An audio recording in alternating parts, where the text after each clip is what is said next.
एपिस्ट्रोफिक। और एपिस्ट्रोफिक कब होगा बोलो जरा? इन लो लाइट कंडीशन, इन लो लाइट कंडीशन, इन लो लाइट।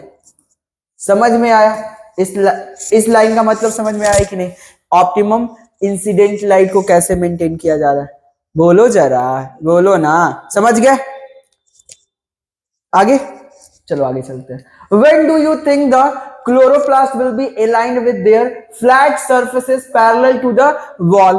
कब parallel to the wall? अगर पत्ती ऐसी है, ठीक है, और इस वॉल के क्लोरोप्लास्ट पैरेलली अलाइंड है, इसका मतलब सन रेज के कैसा हो जाएगा?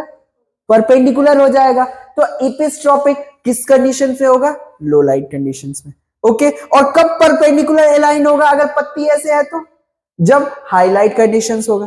समझ में आया कि नहीं, बोलो जरा? समझ गया? समझ गया? नहीं समझे? देखो, हमने बात की arrangement of chloroplast in a contest with light intensity, ठीक है, और यहां पे बात हो रही है पत्ती के साथ क्लोरोप्लास्ट का अरेंजमेंट। अगर क्लोरोप्लास्ट ऐसे अलाइंड है, ठीक है, और सन की रेज ऐसे पड़ रही, तो ये परपेंडिकुलर हो गया। परपेंडिकुलर हो गया, बोलो जरा, परपेंडिकुलर हो गया ना? तो परपेंडिकुलर कब हो रहा है? लो लाइट में, ठीक है, यहां तक समझ गया? अब देखो, पत्ती ऐसे है, पत्ती अगर ऐसे है तो क्लोरोप्लास्ट कब खुद को अरेंज करेगा? लो लाइट कंडीशंस में ऐसे करेगा, तभी तो ऐसे आएगा। लेकिन अगर पत्ती ऐसे है और इसको अरेंज करना हाई लाइट में, तो कैसे हो जाएगा? ऐसे हो जाएगा। हो जाएगा कि नहीं? तो जब लाइट के पैरेलल होगा तो पत्ती के क्या हो जाएगा? परपेंडिकुलर हो जाएगा।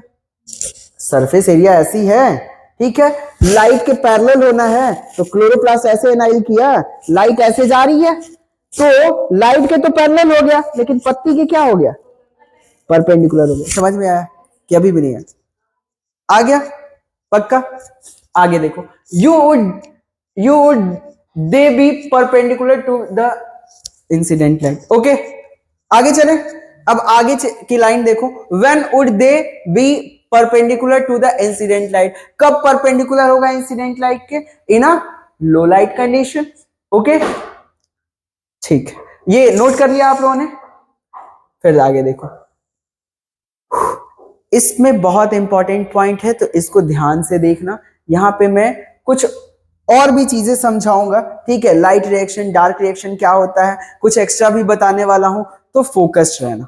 ओके, देखो, you have study the structure of chloroplast in chapter 8, पढ़ाया था बहुत अच्छे से। Within the chloroplast there is a membranous system consist of grana. Okay, पहले समझ ही लो। चलो ठीक है, समझ लो। ओके, एक एक चीज समझते चलो। सर ये क्या है? ये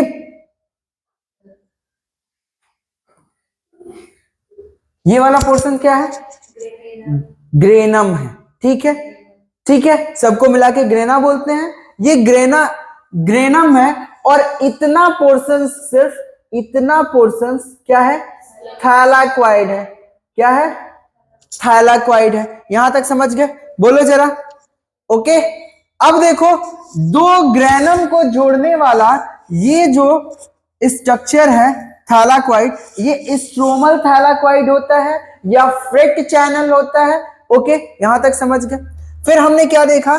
ये जो हमें दिख रहा है ये है सीपीडीएनए। क्या है? सीपीडीएनए। सीपीडीएनए का मतलब क्या होता है? Chloroplast DNA. ओके, समझ में आया? ये है आउटर लेयर, ये है इनर लेयर, ये है इंटरमेम्ब्रेनल स्पेस। ओके, ये है स्टार्च। ओके, बोलो जरा, ये है राइबोसोम्स। यहां तक समझ गए? कोई कंफ्यूजन नहीं? अब देखो होता क्या है कि जो लाइट आती है, पहले पोजीशन देखो किसका? क्लोरोप्लास्ट का। किसका? क्लोरोप्लास्ट का पोजीशन तो हमने बात कर दिया कि सर मेसोफिल सेल्स में होता है। अब क्लोरोप्लास्ट के अंदर जो क्लोरोफिल है, क्लोरोफिल ही तो वो पिगमेंट है जो कि लाइट को एब्जॉर्ब कर रहा है। तो क्लोरोफिल का पोजीशन देखो कहां होता है। क्लोरोफिल देखो, मैं समझने के लिए बता रहा हूं तो ध्यान से समझना। अब देखो मैंने बनाया इसी में ये एक थैलाक्वाइड, क्या बनाया, थाइलाक्वाइड, ओके। और ये थैलाक्वाइड का ये रहा मेम्ब्रेन, ओके। बोलो जरा, चलो मोटा कर देता हूं। ये हमने बना दिया एक थैलाक्वाइड, ओके ओके। और थैलाक्वाइड का ये रहा मेम्ब्रेन, ओके। बोलो जरा, अब क्या है कि इस थैलाक्वाइड को हमने यहां से कट किया, और कट किया तो ये आपको कुछ इस तरीके का मोटा स्ट्रक्चर इस तरह का स्ट्रक्चर दिख रहा है, ओके ठीक है। इस तरह का जब स्ट्रक्चर दिख रहा है, ये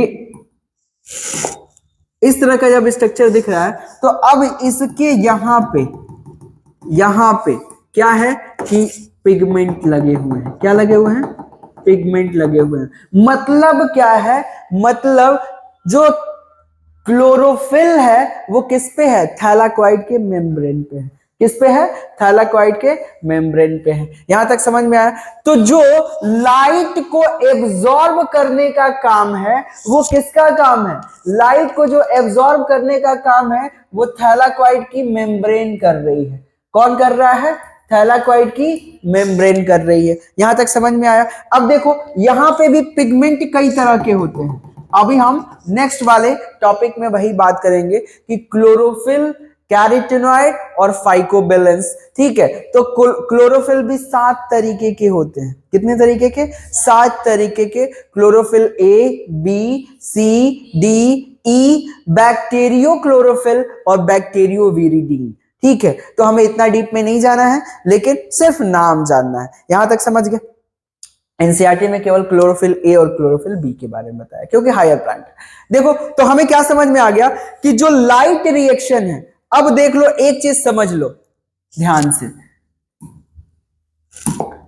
इस मेम्ब्रेन का ऐसा पोर्शन जहां पे क्या है, थोड़ा सा डिप्रेशन है। क्या है, डिप्रेशन है, ओके। मतलब गड्ढा है। जैसे मैंने ऐसे अलाइन कर लिया, फोटो सिस्टम्स मैंने बना दिया, जो कि ये पिगमेंट है। क्या है, ये पिगमेंट है, ओके। चलो मैंने ऐसे बना दिया है। यहाँ पे पिगमेंट सिस्टम है जो कि क्या करेगा, लाइट को एब्जॉर्ब करेगा। इसमें